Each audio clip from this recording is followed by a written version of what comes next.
फिसा फिनलु बा जाय मानसिफ्रा इउटुबारफ्रा बे प्रग्रामाव मिटआव माने फैया बा फिउचाराव जुदि बिथांमोना गावखौनो इउटुबार बुंना लायोब्ला जों बेखौ गनायनाय नङा थेंक इउ नोंफा बानायनाय इउटुबार नोंफा बानायनाय बर' मानसि सब तामुलपुर आरो कुमारिकातानि फैयो आरो सानसेखालि नों जाबाय नोङो जोंनि बे एरियानिबो नङा नों कन्ट्रोल तो दायो बयनिबो गोसोआव मोनसे सोंथि जाखांदों आरोना पाब्लिकफोरनि गेजेराव जे बर'नि इउटुबारफोरनि गेजेराव दायो मिटआपसो जानो नागिरदोंना थारैनो दायो बर' इउटुबारफोरनि गेजेराव कन्ट्रोभार्सिसो जागायजेन तो खुलुमबाय तो गिबियाव नोंथांमोननो गोजोन मोनाबिलि आरो गोजोन हरनि गाहाम हामलायनायखौ बयनिसिम जासिहरनाय थाबाय आरो लोगोसेनो दिनै बे गोदान भिडिअ नोंथांमोनखौ बरायनानै आंनि गोसो गोरबोनिफ्राय खुलुमनाय सिमनायखौ बयनिसिम जासिहरनाय थाबाय तो नोंथांमोना ससे भिडिअ टाइटेल थाम्बनेलाव नायना मिथिखाबायानो जानो हागौ जों मानि सायाव बाथ्रा सावरायनो नागिरदों तो नोंथांमोना दायो ससियेल मिडियानि गेजेराव नुबायानो थाखादों बर' इउटुबारजों इउटुबार बहुत कन्ट्रोभार्सि जानानै दङ बे बेलाखौनो जों दिनै सावरायनो लादों तो नोंथांमोना मिथिखाबायानो फैगौ जोंहा 5 जुन खालि जोंहा फैबाय थानाय बे मासनिनो 5 जुन खालि जोंहा मोनसे बर' इउटुबारफोरनि मिटआप होननानै फोसावदों जे रङियायाव तो जेखियानो जाया इनभिटेसना आंनावबो फैदों तो जेखियानो जाया मानो बिनि सायावनो गोबां दिनै कन्ट्रोभार्सि जादों तो बिनि सायावनो आं दिनै फंनैसो बुंनो आखायाव लादों तो जेखियानो जाया मानो तो फार्स्ट भिडिअ जोंहा फैदों तो प्रकाश आदानिफ्राय एबा बिएम सोदोब चेनेलनिफ्राय जाय अर्गानाइज खालामदों बे मिटआपखौ तो जेखियानो जाया नोंथांमोना नायदो बिथाङा मा बुंदों फिसा फिनलु बा जाय मानसिफ्रा इउटुबारफ्रा बे प्रग्रामाव मिटआव माने फैया बा फिउचाराव जुदि बिथांमोना गावखौनो इउटुबार बुंना लायोब्ला जों बेखौ गनायनाय नङा थेंक इउ नोंफा बानायनाय इउटुबार नोंफा बानायनाय नोंथांमोना खोनाखाबायानो दायो बिथाङा मा बुंदों तो बेफोरनि थाखायनो गोबां रागा जोंदों पाब्लिकफ्रा मानि थाखाय होननानै बुङोब्ला इउटुबा बिथांनि नङा बेयो थारखा नङा होमबा इउटुबाव जाय फैयो बेनो बिनि क्रिएटर नङा होमबा जुदि जाय ओपन खालामो बेनो तो इउटुबा इउटुबनि सायावसो सोनारगोन जे नों सासे क्रिएटर जानानै थागोन ना थाया एबा साबस्क्राइबारफोरनि सायावसो जागोन जे जों बिनि भिडिअखौ नायगोन ना नाया नङा होमबा सो रावबो बुंनो हाया जे बेबो लिस्टआव थाया मा थाया नाथाय मोनसे खोथा जुदि जाथावै एबा मोनथावै खोथा बुङोब्ला मेम्बार्सफ्रा रिएक्ट खालामखागोन आरो बुंखागोन बे थारखा बेयाव गाज्रि मोननांगौ जेबो नङा आरो नङा होमबा ओमफ्राय लोगोसेयैनो बिथाङा बुंफिनदों प्रकाश आदाया जे जेनेबा आं जाहाथे मानसि जाथों बयबो फैथों जोंनाव खौसेथि जाथों इउनिटि जाथों बेफोरनि थाखाय बुंदों होननानै बुंदों आरोना तो जिखियानो जाया बिथांनि बुंनाया गुबुन नाथाय जेथिया जोङो बिथांनि इनभिटेसन कार्ड एबा बिथांखौ सोरखौबा हांख्रायलाय बेयाव बुंदों आरोना बेयाव नोंथांमोना नाय आंनावबो मोनफैदोंमोन तो जिखियानो जाया बेयाव बुंदों आरोना बेसेबां फेसबुकनिबो क्रिएटर आरो इउटुबनिबो क्रिएटर बेयाव बाथ्रा बुंनाय समाव इउटुबारफोरखौल' बुंदों आरोना इउटुबनि खोथाखौल' बुंदों जे इउटुबनि खोथाखौल' बुंदों आरोना बेयाव जे इउटुबारफोरल' फैयो बेफोरबायदि ओंखारदों खिन्थु बेयाव इनभिटेसन कार्डआव होखादों आरोना जे फेसबुकनि क्रिएटरफ्राबो फै आरो लोगोसेयैनो माबायाबो फै आरोना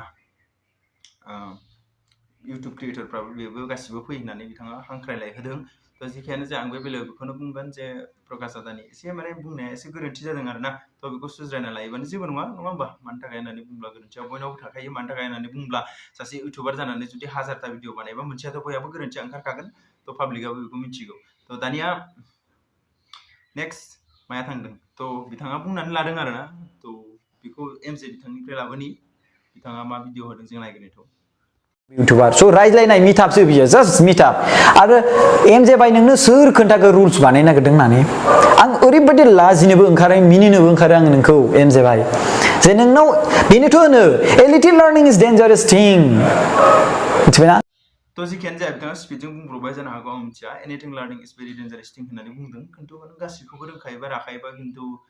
डेन्जार फैगोन बेखौ आं साना आरोना मानि थाखाय होननानै बुंब्ला नोंथाङा जुदि एसे रोंनानै थानानै जुदि बाहायोबा जे लिटिल लार्निं इज भेरि डेन्जारास थिं ना मा होनो तो जिखियानो जाया बेसे डेन्जार जागौमोन तो नाथाय बिथाङा एसे स्पिडै बुंब्रबबाय जाबाय तो बिदिब्ला जों आरो नायलांबावनि आं बिनिफ्राय जेबो बुंथ'ला 14 प्रश्न आएंगे सही उत्तर देते जाइए मुझे समझ नहीं आ रही बात हागोन जों बोरैहाय रायज्लायोबा जोङो सरकारजों जों मोजाङैनो मोजां रायज्लायनानै जों पाबखौ आरो लोगोसे माखासे रुल्स बेयाव पुट आप खालामगोन रुल्सफोरखौ आं नोंथांमोननि सायाव दानो बुंथ'नो सानला माखासे रुल्स दङ बे रुल्सफोरखौ आं पुट आपखौ खोन्थागोन नाथाय बे डेम'क्रेसि कान्ट्रि बे भारत हादरा डेम'क्रेसि बयहाबो बुंनो हानाय मोन्थाय दङ नाथाय माखासे बेवहाय रुल्स थागोन बे रुल्सखौ जोङो कि लाइफ के ऊपर जो आत्मकथा है आरो एमजे बाय नोंनो सोर खोन्थाखो रुल्स बानायनो नागिरदों होननानै आं ओरैबायदि लाजिनोबो ओंखारो मिनिनोबो ओंखारो आं तो जिखियानो जाया नोंथांमोना एमजे बिथांनि आरो प्रकाश बिथांनि चेनेलाव थांनानै नुखाबाय सोरनिया बांसिन गोरोन्थि आरो सोरनिया सुज्रायनांगौ तो जिखियानो जाया जायनि गोरोन्थि बिथांमोना एसे सुज्रायलायबानो जाबाय जे इमान आं गिदिर साबस्क्राइबार गोनां आं इमान खामानि मावबोनाय इमान बोसोर खामानि मावबोनाय बेफोरखौ सानालासिनो जाहाथे इउनिटिया थायो दा आरो लोगोसेनो नोंसोर सानैयाथ' बुहुत लोगो होननानै नोंथांमोना डिक्लेयार होखानाय इमान लोगो होननानै खिन्थु दिनै बिदि नुनाया एसे गाज्रियाव थांदों आरो ना मानि थाखाय होनोबा एसेबां लोगो दिन्थिबाय नाथाय साननैसोनि उनावनो नोंथांमोना सासे सुथुर बिदि दिन्थिनाया एसे जोंनि थाखाय सानजाथाव बाथ्रा थ' जेखियानो जाया मानो थ' इउटुबाव थादों जेथिया थ' जों बयबो माने क्रिएटर हिसाबै क्रिएटर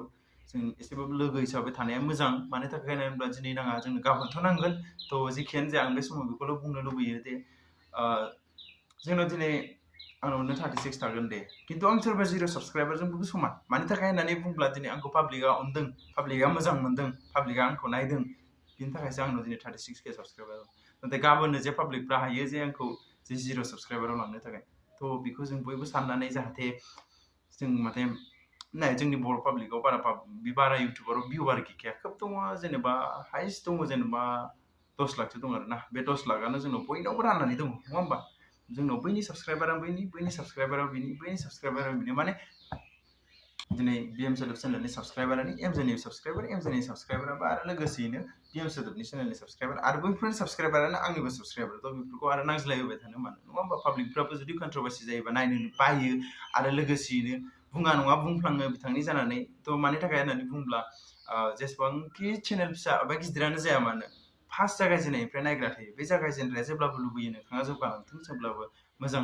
मोजाङै मोजां जालांथों बेखौल' लुबैयो नङा होमबा साबस्क्राइबारफ्राथ' माब्लाबाबो लुबैया जे जायफोर फार्स्ट टाइम साबस्क्राइबार खालामना दोनदों एबा साबस्क्राइब खालामना दोनदों बै बिथांमोना माब्लाबाबो लुबैया दे बै चेनेला थैथों बे गाज्रि जाथों माबा मोनसे जाथों होननानै माब्लाबाबो साना बिथांमोना माने गावनि नेटफोरखौ गारनानैब्लाबो जेब्लाबो नायगोन जेब्लाबो शेयार खालामगोन आरो लोगोसेनो जेब्लाबो नोंथांमोनखौ मोजाङै मोजां थांजानो लुबैयो थ' बेनिखायनो आं सानो आरोना हाजारखि गिदिर साबस्क्राइबार गोनाङानो जाया मानो जा एसे एनै गोरोन्थिया थालांखायो नङा होमबा थ' बेखौ नुखानानै आरो बुंना लाबानो जाबाय अब्लानो जोब्बाय नङा होमबा बेखौलाय आरो मानो थगाय थसि खालामबाय थानो आरो लोगोसेनो मानो नेलायबाय थानो नङा होमबा गावजों गाव नोंसोरो लोगोमोन सानसे समाव नाथाय दिनै बेफोरबायदि नांज्लायबाय थानाया मोजां नङा बेखौ जों बयबो लुबैयो थ' आरो लोगोसेनो लास्टआव दायो मोनसे ओंखारबावदों माबाजों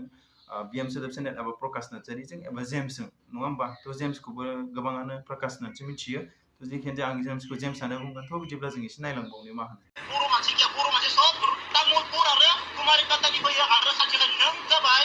नोङो जोंनि बे एरियानिबो नङा नों जाबाय मानसिया सानजानि बेनिफ्राय क'क्राझार नों रगियाव मानो मिटिं खालामदों नों जोंनाव सोंनाय मिटिं नों सोनाबनि नङा नायदो अ सानजानि बर'आ बर' नङा नामा रायजो राजाफोर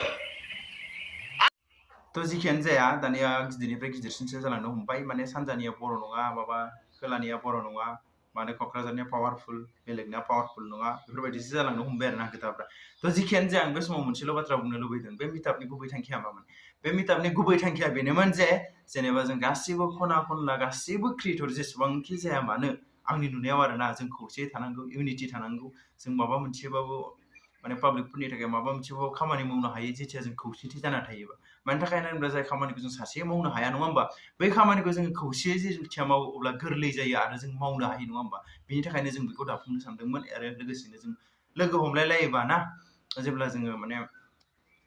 लोगो हमबाय जेनेबा गावनि गाव फेमिलि मेम्बार जाबाय अब्ला जों जुदि गावखौनो गाव जुदि फेमिलि मेम्बार होननानै हिसाबै सानलाय लायोब्ला ना अब्ला जों माने माबा मोनसे गोरोन्थि नुलाय लायोब्ला अब्लाना जों डाइरेक्टलि फन खालामनानै बुंनो हालाय लायो नङा होमबा ओइ फंबाय ओइ आदा ओइ सार नोंथाङा बे मोजां जायासै एसे अननानै नोंथाङा बेखौ माबा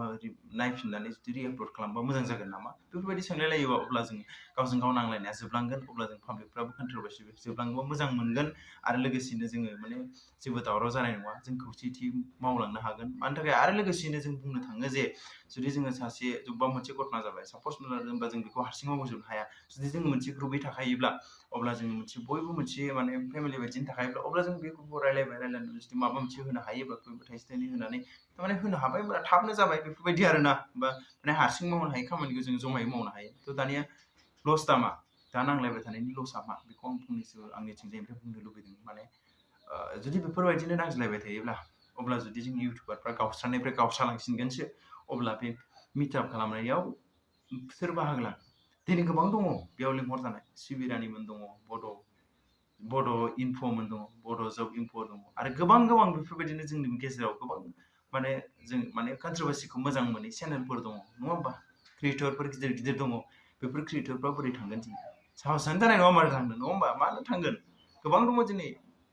ब्लगारफोरबो दङ दिनै मेहेरमोन दङ गोरबोमोन दं बिथांमोना जेब्लाबो कन्ट्रोभार्सिनिफ्राय गोजानाव थानो मोजां मोनो बिथांमोना कन्ट्रोभार्सि जायाबा हामगौ होननानै सानो आरो जेब्लाबो सानो बिथांमोना कन्ट्रोभार्सिखौ बोरै सल्भ खालामनो हागोन अब्ला बिथांमोना बोरै नुजाथिगोन बेयाव थ' बेयाव थांबानो जे गावखौ माबा मोनसे बुंजागोन पाब्लिकजों बेखौ बयबो मिथिगौ बिनि उनाव बोरै थांगोन स' बिनिखायनो आं लुबैयो जाहाथे नाय एसे एनै गोरोन्थिया जोङो बयनावबो जागोन थ' बिनिखायनो एसे एनै गोरोन्थिया बयनावबो जागोन जाहाथे बेफोरखौ लानानै ससियेल मिडियानि गेजेराव जाहाथे गिदिर गिदिर इउटुबार आरो गिदिर गिदिर क्रिएटरफ्रा जाहाथे बेखौ नांज्लायबाय थाया आं बेखौनो लुबैयो जाहाथे बे थाबैनो थाब जोबनानै थांगोन स' गोरोन्थिया सोरनि जिखिनि जाया गोरोन्थि सासेनावथ' थाखागोन नङा होमबा जाहाथे बैनि गोरोन्थिखौल' बै सासेया जमबाय थाया बैनि गोरोन्थि जाबानो बै सासेया जमबाय थाया बेखौनो जाहाथे जमालासिनो माने गाव गावनि कन्टेन्ट जेसे दावगालांगोन आरो लोगोसेनो जेसेबां हायो इउनिटि खालामगोन आरो लोगोसेयैनो नोंथांमोननि साबस्क्राइबार जायफोर फेमिलि मेम्बारफोर बिसोरथ' जेबो लुबैया गावनिखौ एसेबाबो नुकसान खालामनानैबाबो नोंथांखौ नायबाय थादों जेब्लाबो जौगाजानो लुबैदों बैफोरनि थाखायबो एसेबाबो जाहाथे खामानि मावगोन बिथांमोननि प्रफिटनि थाखायबाबो एसेबाबो सानगोन आं बेखौनो लुबैयो स' बास जोबथारनायाव आं बेखौनो लुबैयो जुदि माबा मोनसे मिजिं लादोंबा बियो जाफुंलांथों मोजाङै मोजां जाहाथे जा थांखि लादों बियो मोजाङै मोजां जाफुंथों आरो लोगोसेनो पाब्लिकफ्रा जोंहा एसेबाबो बिनि थाखाय प्रफिट जाथों मोजां जाथों जाहाथे जाहाथे हारिनि अलखद समाव हेफाजाब होनो हाथों आं बेखौनो लुबैयो आरो लोगोसे थाबैनो थाब बेफोरबायदि कन्ट्रोभार्सिया थाबैनो थाब जोबनानै थांगोन आं बेखौनो मिजिंथिबाय थ' बेनि बेलायाव बयबो रागा जोंनाय दिन्थिदों आरोना जाहाथे बेफोरबायदि कन्ट्रोभार्सि जाबाय थाया होननानै स' आंबो बेखिनिखौनो बुंबाय जाहाथे गाव गावनि गोरोन्थिखौ एसे नायफिननानैब्लाबो माने एसे गोरोन्थिनि थाखाय माने गाव गावखौ मिमांसा लालायलायनानै जाहाथे बेफोरबायदि दावराव दावसि जाया नङा होमबा थ' जिखुनु जाया